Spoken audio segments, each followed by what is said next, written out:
Well, let's go to Illinois and we'll talk with Angel. Hi, Angel. What do you got for us today?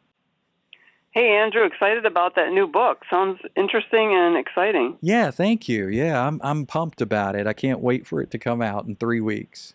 Yeah, I'm looking forward to reading that. It sounds great. Thank you. All right. So, my question is in Genesis chapter 32, starting in verse 24, this is something that has baffled me, gosh, probably since I was a kid.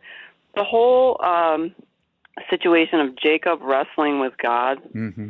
and the whole fact that obviously we know God is more powerful than any human. Hmm. So when it says that he saw that he couldn't prevail against Jacob, he touched the socket of his thigh so that his thigh was dislocated. And then later on, he says that your name will no longer be Jacob but Israel, Hmm. for you have striven with God and with men and have prevailed. And so I'm just wondering, what is the significance of that whole thing, and why did God even bother wrestling with Jacob? Yeah, I hear you.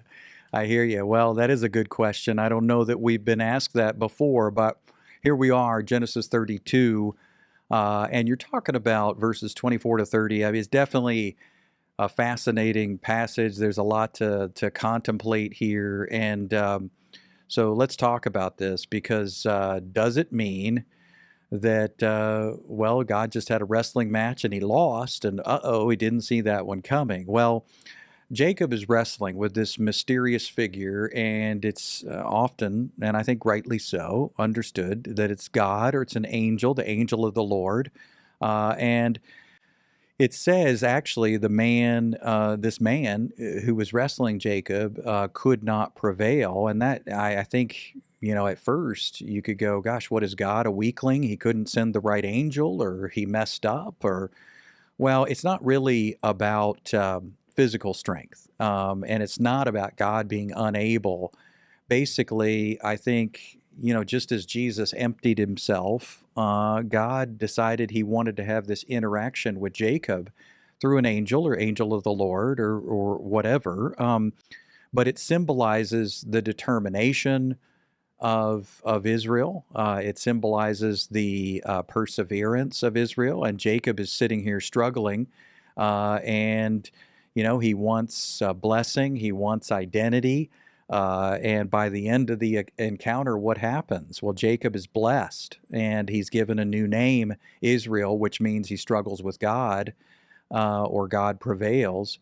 But it's basically, I think it's more about Jacob than it is about God. I mean, we come to it as a scientist, so to speak, and we go, oh my goodness, what happened? Did God's power get limited? Did God wimp out? Is God not who he says he is? And we're tempted to make it about God's strength. But really, I think it's about a turning point in Jacob's life, and it's about his transformation from basically, I mean, not that he was a jerk, but he was totally a deceiver.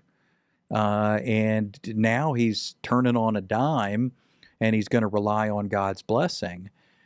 So the name change means a new identity. The name change means basically a new relationship, a trust relationship with God. And, it's kind of like making life work on your own and wrestling with that, and then realizing that there's someone stronger than you.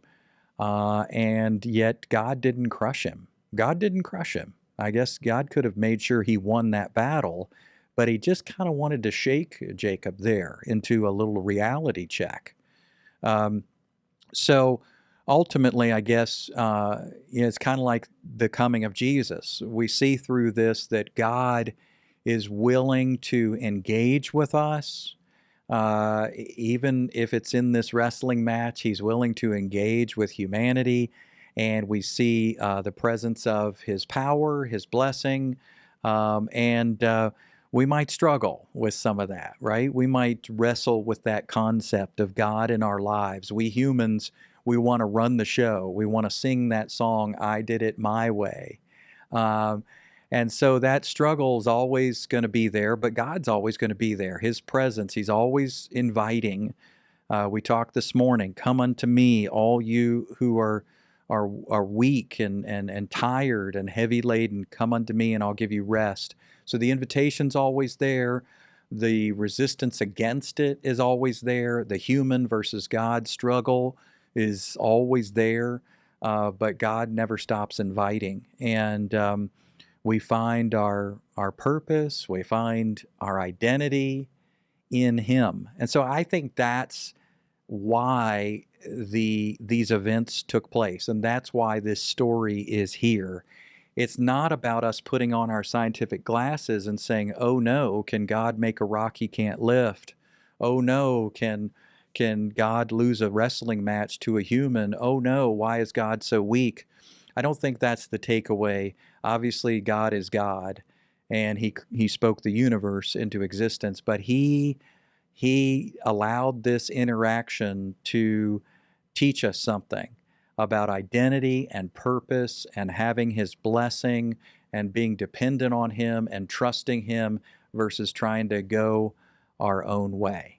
So, Angel, I hope that helps. I hope it gives you a kind of a new lens to look at it through, and reach out to us again anytime. Great to hear from you.